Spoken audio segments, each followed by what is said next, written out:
বাংলাদেশে আমরা প্রায় 5 লক্ষ কর্মচারী বিগত ফ্যাসিস্ট সরকারের আমলে 5 বার করে দ্রব্যমূল্যের দাম বাড়িয়েছে, কিন্তু আমাদের সরকারি কর্মচারীদের কোনো ভাগ্যের উন্নতি হয় নাই।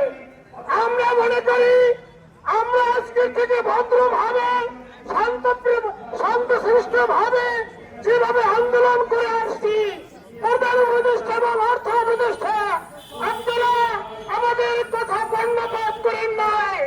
আমরা বাংলাদেশের নাগরিক, আমরা সরকারি কর্মকর্তা, আপনারা আছেন কর্মচারীরা মানুষ, কর্মকর্তারা মানুষ। আপনাদের গায়ের রক্ত আর আমাদের রক্ত কিন্তু একই রং। কিন্তু মনে রাখেন, এই পে স্কেল নিয়ে দীর্ঘদিন পর্যন্ত আমাদের তালবাহানা করতেছেন। আমরা মনে করেন আমরা ফিটার খাই, মিথ্যা অভিযোগ দিয়ে, মিথ্যা কথা দিয়ে